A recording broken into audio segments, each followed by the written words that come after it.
अन्नाहार पर मेरी श्रद्धा दिन पर दिन बढ़ती गई।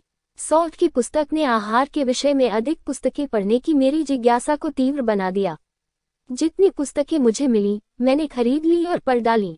उनमें हार्वर्ड विलियम्स की आहार नीति नामक पुस्तक में अलग अलग युगों के ज्ञानियों, अवतारों और पैगंबरों के आहार का और आहार विषयक उनके विचारों का वर्णन किया गया है। पाइथागोरस, ईसा मसीह इत्यादि को उसने केवल अन्नाहारी सिद्ध करने का प्रयत्न किया है। डॉक्टर मिसेज एना किंग्सफोर्ड की उत्तम आहार की रीति नामक पुस्तक भी आकर्षक थी। साथ ही डॉक्टर एलिसन के आरोग्य विषयक लेखों ने भी इसमें अच्छी मदद की। दवा के बदले केवल आहार के हेरफेर से ही रोगी को निरोग करने की पद्धति का समर्थन करते थे। डॉक्टर एलिसन स्वयं अन्नाहारी थे और बीमारों को केवल अन्नाहार की ही सलाह देते थे। इन सब पुस्तकों के अध्ययन का परिणाम ये हुआ कि मेरे जीवन में आहार विषयक प्रयोगों ने महत्व का स्थान प्राप्त कर लिया। आरंभ में इन प्रयोगों में आरोग्य की दृष्टि मुख्य थी, बाद में धार्मिक दृष्टि सर्वोपरि बनी। इस बीच मेरे उन मित्र को तो मेरी चिंता बनी ही रही। उन्होंने प्रेमवश यह माना कि अगर मैं मांस नहीं खाऊंगा तो कमजोर हो जाऊंगा।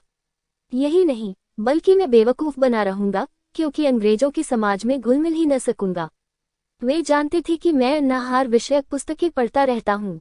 उन्हें डर लगा कि इन पुस्तकों के पढ़ने से मैं भ्रमित चित्त बन जाऊंगा, प्रयोगों में मेरा जीवन व्यर्थ चला जाएगा, मुझे जो करना है उसे मैं भूल जाऊंगा और पौथी पंडित बन बैठूंगा। इस विचार से उन्होंने मुझे सुधारने का एक आखिरी प्रयत्न किया। उन्होंने मुझे नाटक दिखाने के लिए न्योता। वहां जाने से पहले मुझे उनके साथ हॉबन भोजन गृह में भोजन करना था। मेरी दृष्टि में ये गृह एक महल था।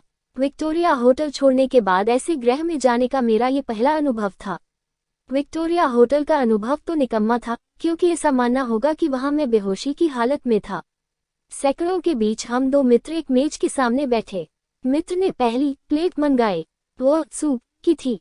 मैं परेशान हुआ, मित्र से क्या पूछता। मैंने तो परोसने वाले को अपने पास बुलाया।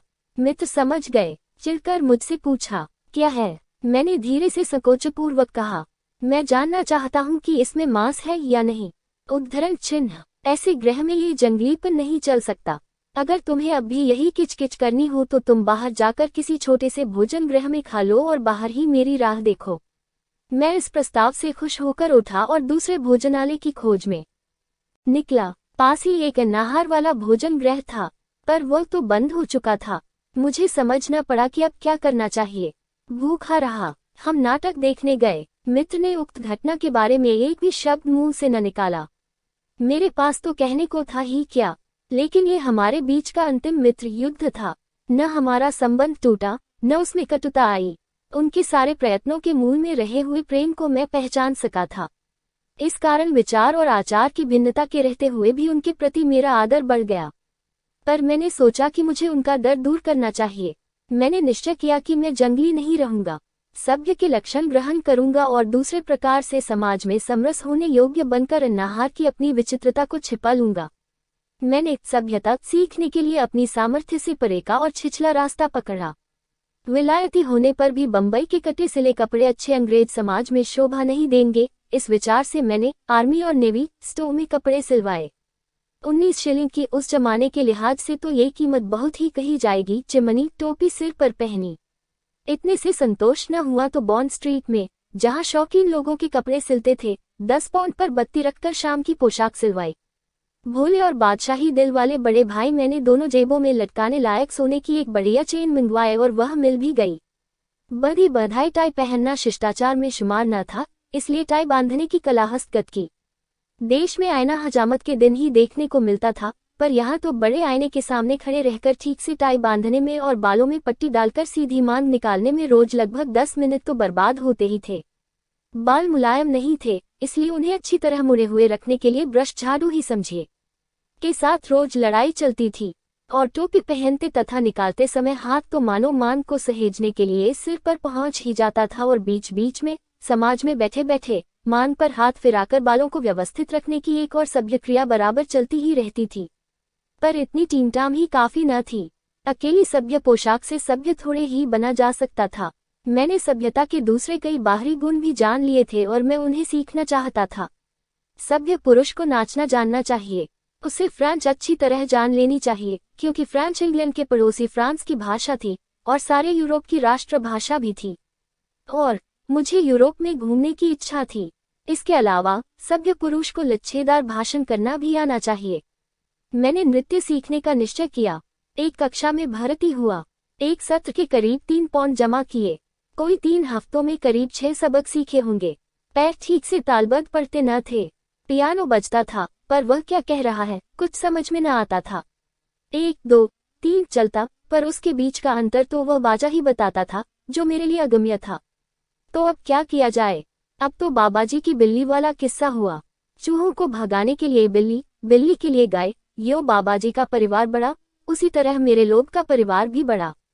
वायोलिन बजाना सीख लूं तो सुर और ताल का ख्याल हो जाए।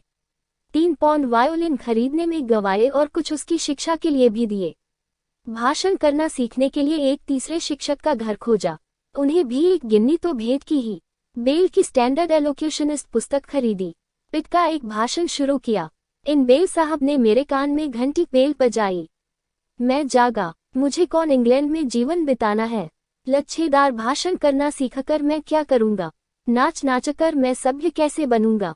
वायोलिन तो देश में भी सीखा जा सकता है। मैं तो विद्यार्थी हूँ। मुझे विद्या धन बढ़ाना चाहिए। मुझे अपने पेशे से संबंध रखने वाली तैयारी करनी चाहिए। मैं अपने सदाचार से सभ्य समझा जाऊं तो ठीक है, नहीं तो मुझे ये लोभ छोड़ना चाहिए। इन विचारों की धुन में मैंने उपर्युक्त आशय के उद्गारों वाला पत्र भाषण शिक्षक को भेज दिया। उनसे मैंने 2 या 3 पाठ पढ़े थे। नृत्य शिक्षिका को भी ऐसा ही पत्र लिखा। वायोलिन शिक्षिका के घर वायोलिन लेकर पहुंचा। उन्हें जिस दाम भी वह बिके, बेच डालने की इजाजत दे दी। उनके साथ कुछ मित्रता का सा संबंध हो गया था। इस कारण मैंने उनसे अपने मोह की चर्चा की। नाच आदि के जंजाल में से निकल जाने की मेरी बात उन्होंने पसंद की। सभ्य बनने की मेरी यह सनक लगभग 3 महीने तक चली होगी। पोशाक की टीमटाम तो बरसों चली, पर अब मैं विद्यार्थी बना।